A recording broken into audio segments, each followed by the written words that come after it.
We've had a great time so far, lots of good lectures and products displayed, and a late music night last night. And we have the grand finale coming up, where we do the presentations and so on. But now, I want to tell you something, and it's listed in the program as a lecture about famous people. Now, it's actually, I told him, famous people I have known. Now, I've only known really one famous person in this lifetime. So I'm going to talk about him. And you may know him as L. Ron Hubbard, or if you're more on the whole track, you may know him as L. Ron El Rey. Now, the first thing I want to do, because a lot of people claim status from knowing famous people, so I want to, not from a status reading, but I want to prove to you that I knew him and he knew me, which is more important. I have here, flag order 2372 from 8 March 1970, and it says, commendation, the following officers and petty officers are highly commended as missionaries in the recent public relations cruise period. Captain W.B. Robertson is on the top of the list and signed by L. Ron Hubbard, Commodore. I have another one here from, now that was 1970. This one is 1973, 6 March. No, sorry, that's flag order 1973, 6 March 1970. I hereby highly commend Captain W.B. Robertson for excellent performance of duty while captain of the flagship, and signed also with some other officers commended, and L. Ron Hubbard, Commodore, signed. I have another one here from 1973, 75, 30 April, flag conditions order, what's that, 3811. And it says, Captain William B. Robertson, right arm rank, is hereby awarded the status of Captain for excellent duty as captain of the flagship Apollo, and a long career of success and high statistics in the sea organization. L. Ron Hubbard, Commodore. Captain means that it's an old Chinese term from the Mongols, which meant you were forgiven the death penalty 10 times over. Alright, and then I have one letter, personal letter, typed 18 August 1980.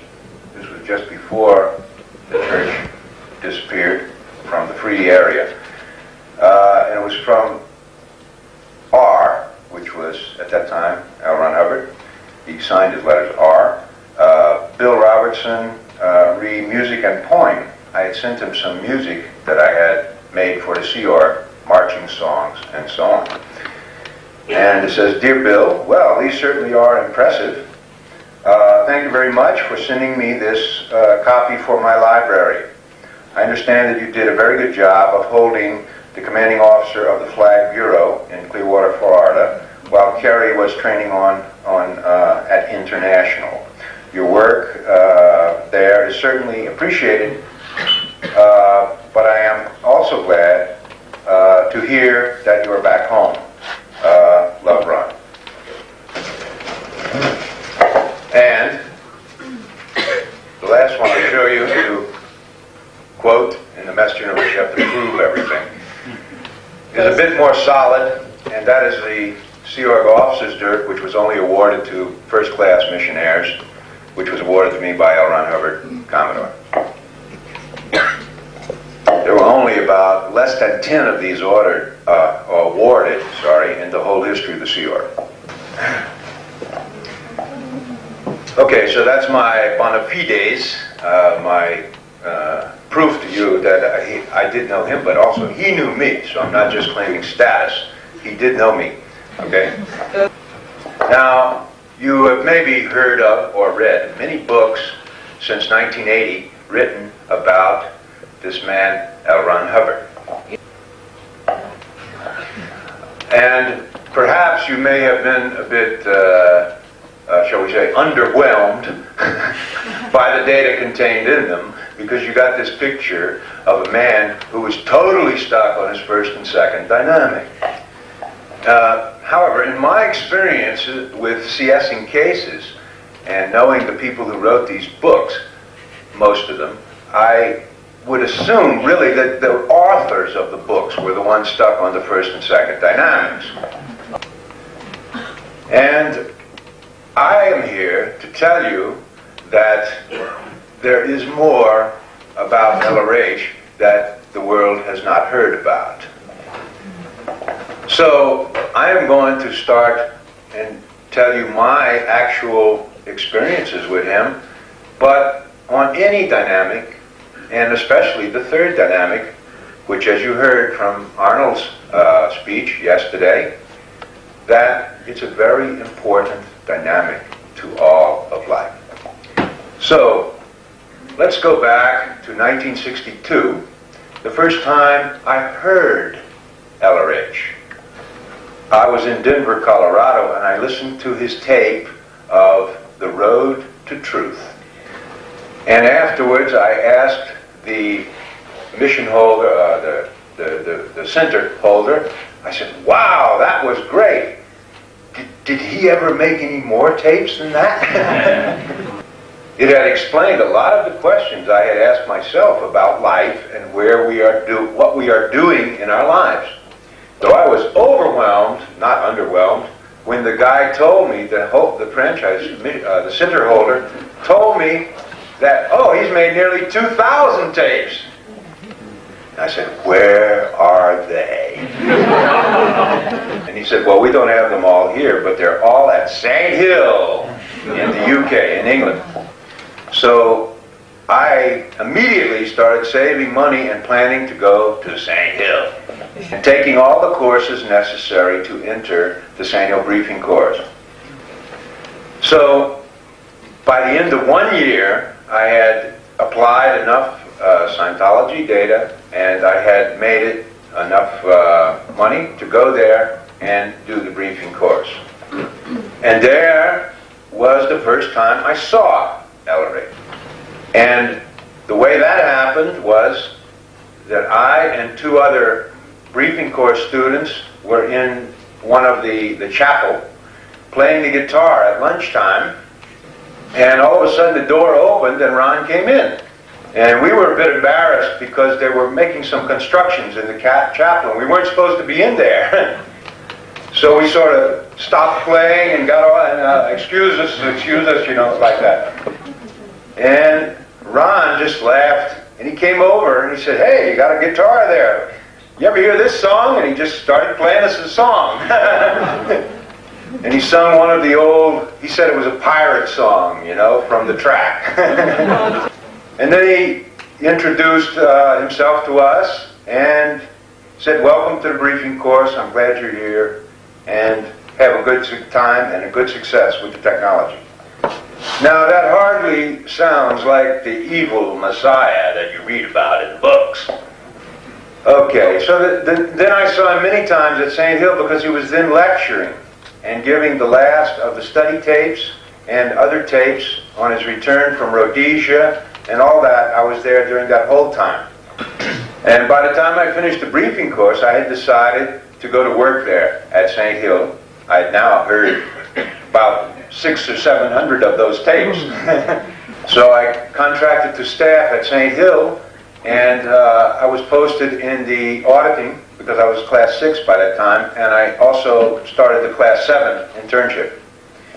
And then I got my first written communication from L. Ron Hubbard, because I was now on the third dynamic, and he ordered me to take the post of Director of Review at St. Hill. Now we must understand third dynamic. He did not want to lose anyone off the lines, and the former directors of review, there were two former ones, had allowed 173 cases to be out there in the field that were not handled. And he gave me the job of these big, lots of folders, you see. handling all those, and he said, I want that entire backlog, I want all of them handled and back on lines, and I give you 3 months to see if you can do it. And he also gave me a briefing on how to get people in if they are off the lines. And I used all this technology, and by the end of the 3 months, I had it down to 18 folders that I just couldn't either contact them or they hadn't responded or whatever. So I thought, uh-oh, now it's my turn. I'm going to be removed off, and they put another guy here.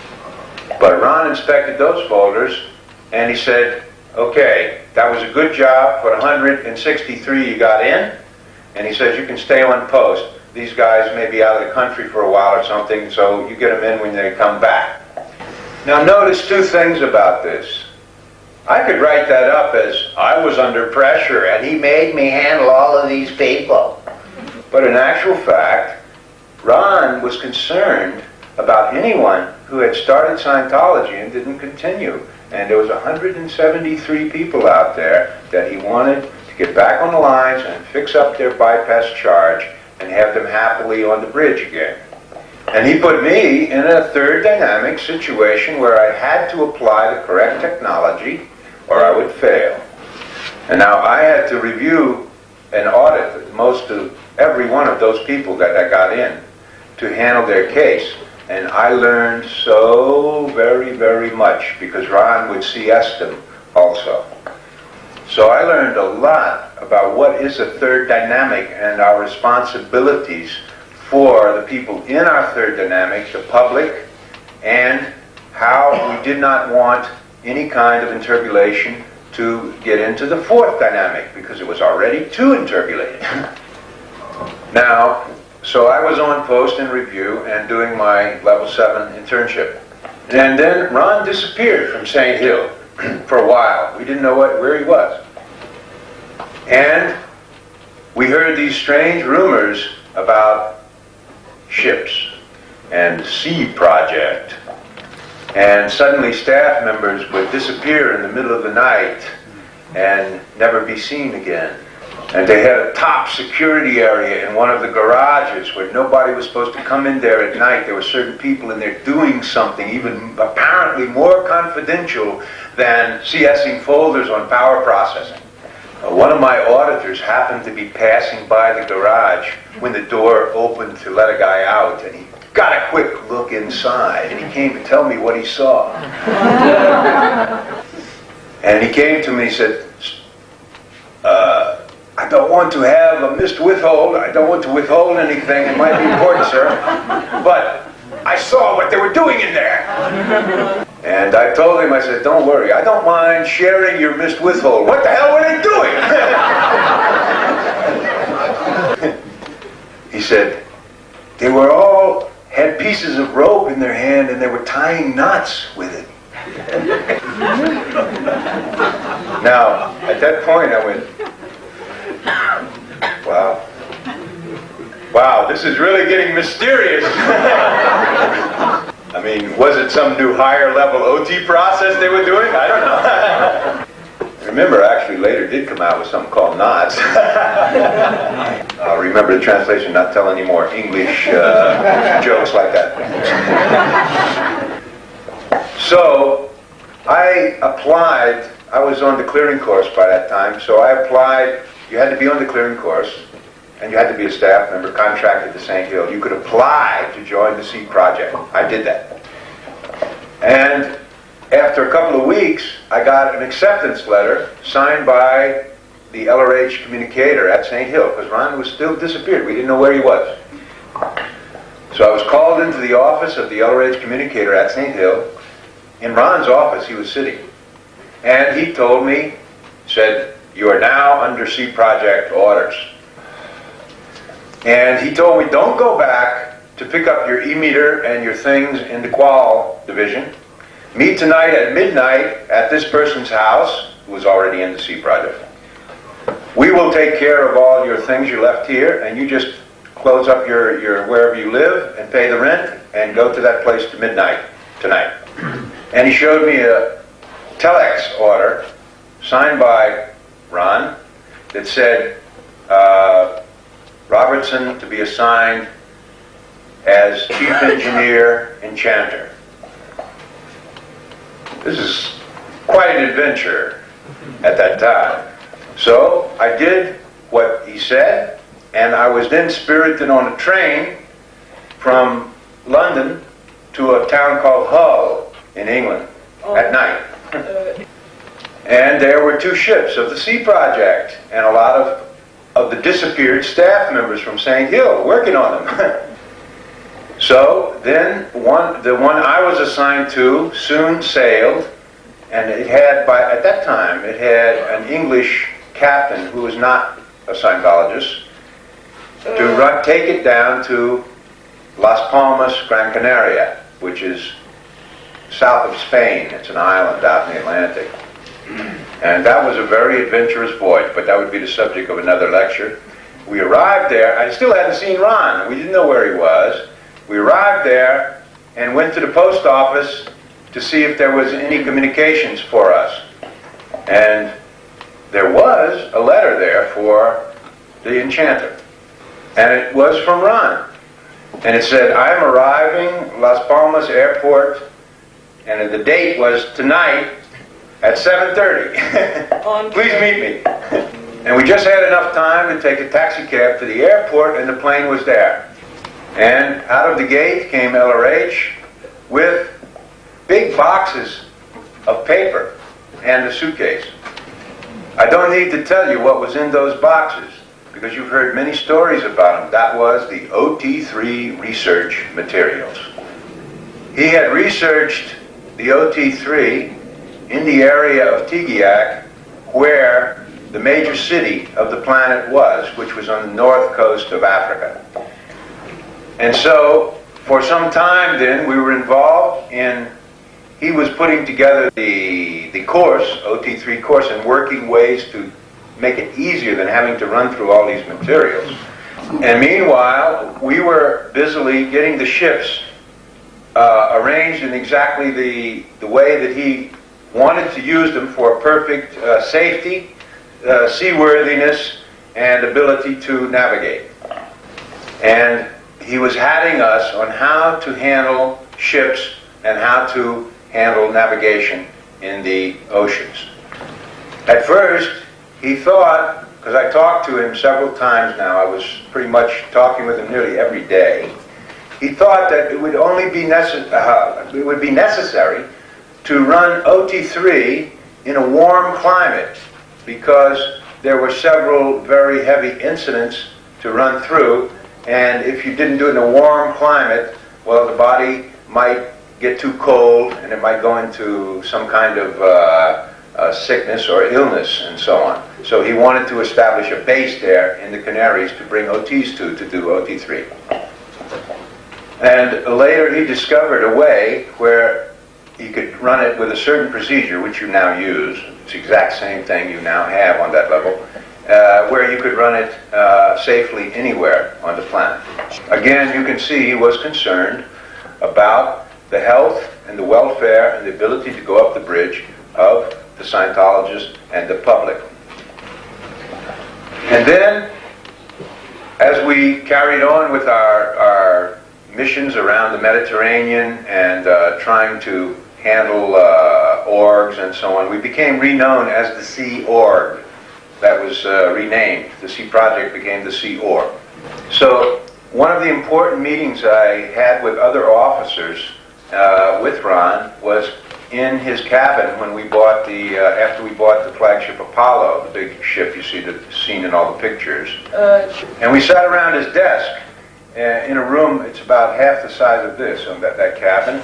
And he told us the history of the planet all the way since the times of 75 million years ago, and some of the recent history that he had been involved in the last 2,000 to 3,000 years.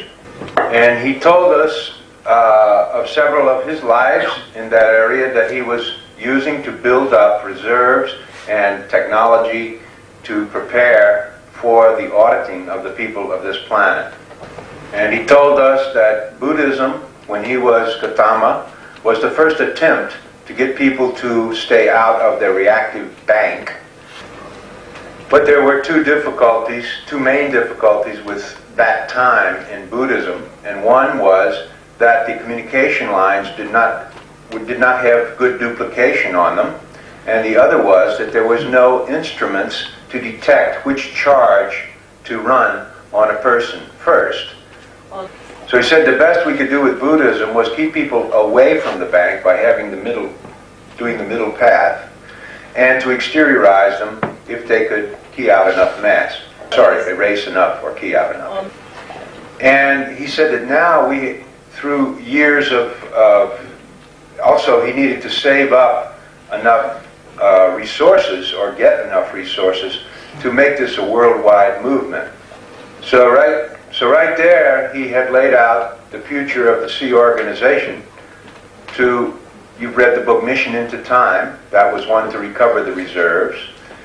And you see the intensive amount of duplication and communication lines he put in policy and in the red volumes, the green volumes. Everything is totally, up to that time and up to 1980, very accurate. And everybody had telex machines in their org, and everybody was supposed to learn to duplicate exactly what it said, and so on. So there would be no altruisms. And you have seen the intense concentration he did on developing new and improved versions of the e-meter and teaching people how to use them, training them to use the e-meter exactly, which still continues today, as you can see.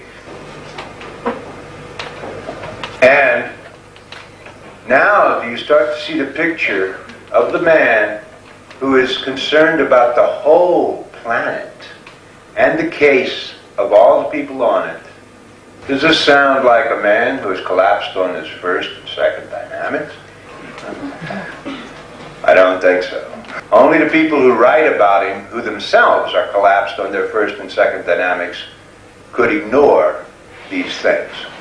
There was one thing that he still had as a major problem to getting the technology applied on the whole planet. And he said, in many ways, I have tried to get an official help for our project on this planet from several governments, and it has always been refused. And we have subsequently afterwards been attacked by those same governments. They apparently do not want to see their people get more able and more free. So another aspect of our missions then was to try to find a safe place or a safe country for making OTs. And also trained OTs so they could bring help to the people of the other countries.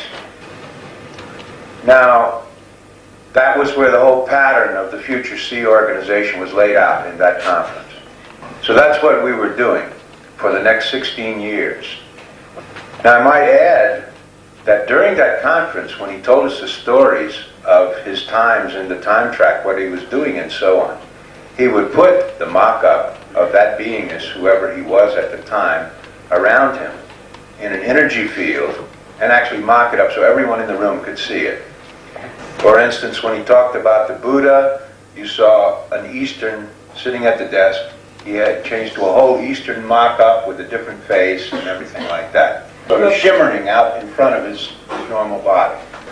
When he talked about his time in the Roman Navy, legions of Julius Caesar, you could see the brass helmet and the breastplate and a different Roman-looking face in front of his body. And, of course, we weren't surprised. We knew he was an OT. And most of the people at that time had and continued telepathic communications with him as auditors or whenever they needed help. I just tell you again that all people in the Sea Project at that time were above clear.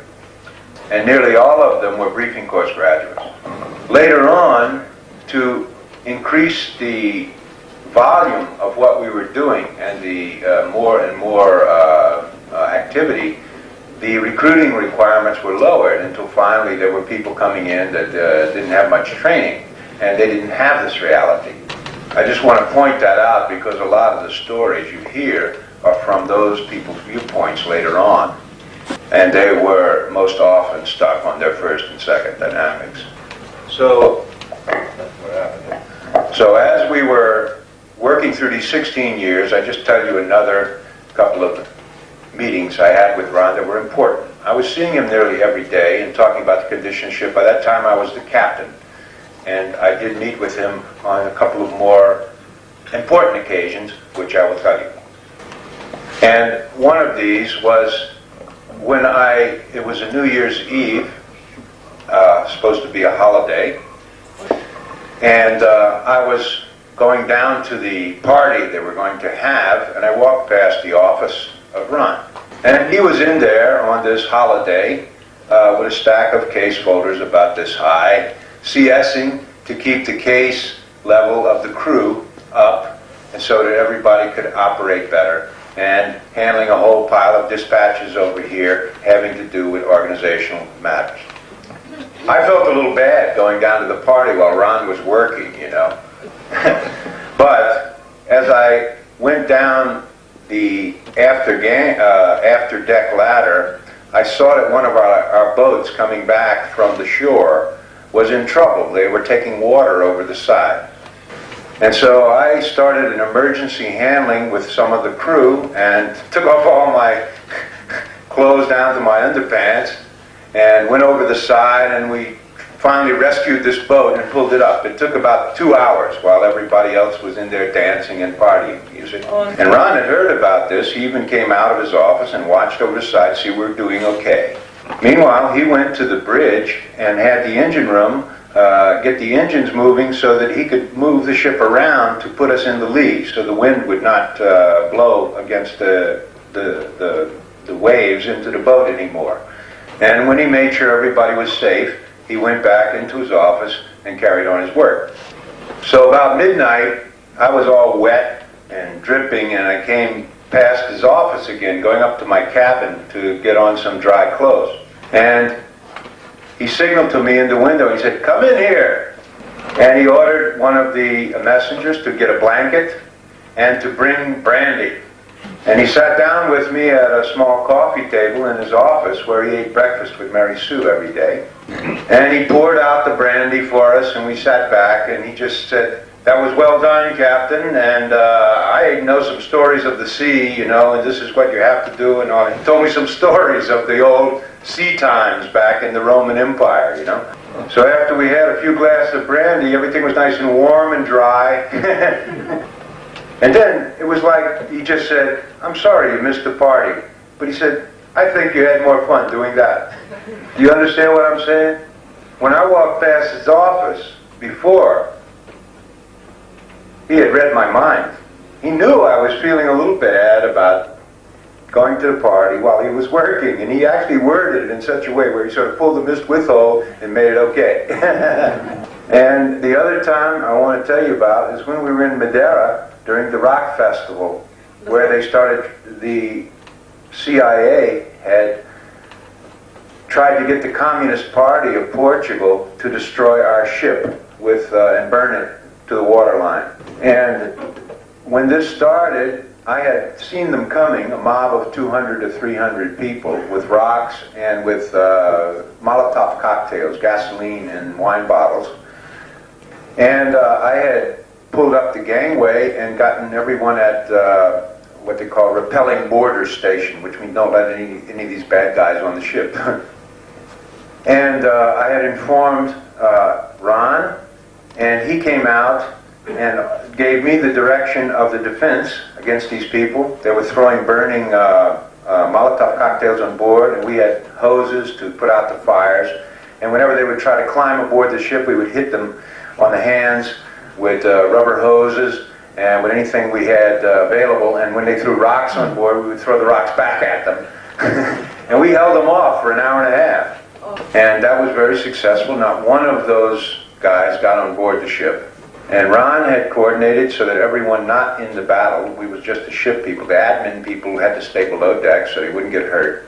And he had come back out on the deck right in the middle of all this, and started taking photographs of the ringleaders of the mob out on the dock, because there were certain provocateurs out there urging all the other people to attack, and they would stay in the back. He would take pictures of them for the evidence. And some of the people that were working for Ron in his own area, they kept saying, "Sir, get below, it's dangerous." They were throwing fire bombs and rocks and everything at us, you know. He said, "No, we've got to get the ringleaders here, because this must be brought before the Portuguese government, and these people must be brought to trial." So finally, we had also telephoned, the ship's telephone, to the port police, and they finally came, and with about 50 people with jeeps and machine guns, and they finally got the mob to move away.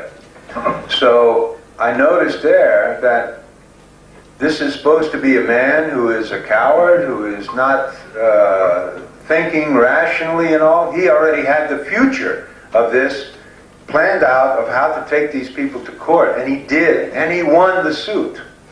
And one more I want to tell you before we end off, and that is, you've heard these stories about Ron being like weird about how the kind of food he likes, and he liked everything to be totally clean and everything like that, and they make him out to be some kind of a Howard Hughes crazy guy, you see. But what they failed to mention, the people that give these stories, is that we were in the tropical and subtropical seas and lands of the planet down around Africa, and the biggest problem with human health down there is a disease called cholera.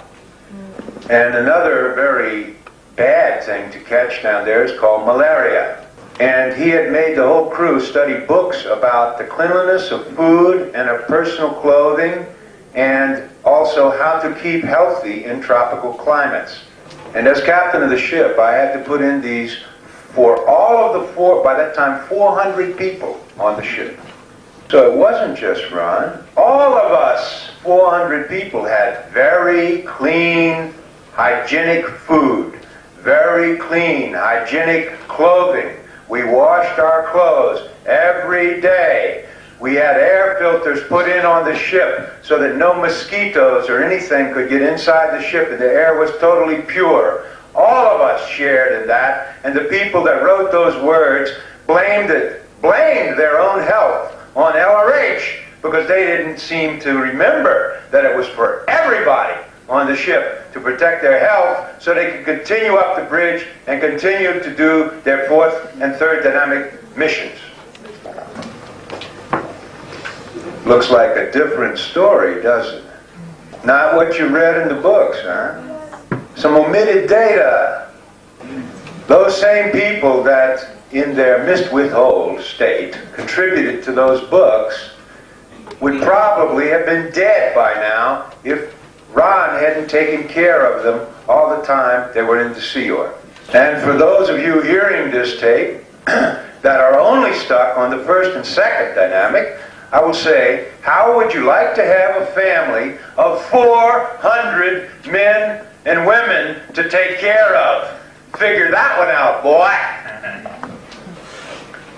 And just a short ending here.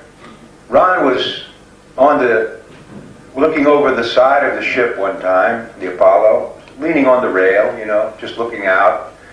And I came up and leaned on the rail and said, "Good afternoon, sir. How's it going?"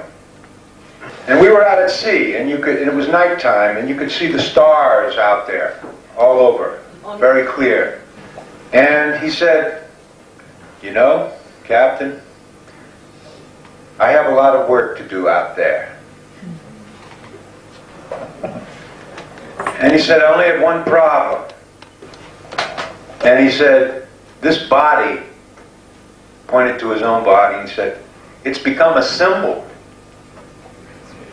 He said, "I've got to figure out some way where I can go do my job out there, leave the body, but have everything, you know, nobody be too sad about the loss of a symbol."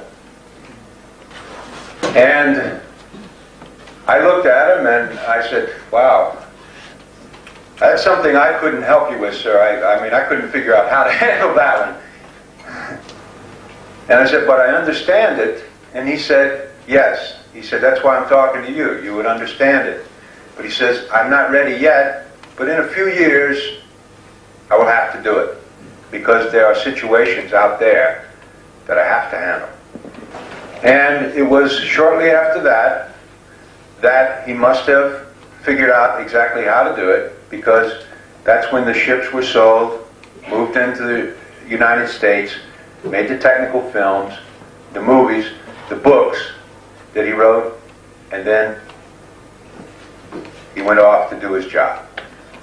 And if you've been keeping up with the Sector 9, the Tiki Act, the music albums, and so on, you will know that L. Ron El Rey, formerly the body of L. Ron Hubbard here on Earth, but L. Ron El Rey is now the president or the chairman of the Grand Council of this galaxy, Sector 0.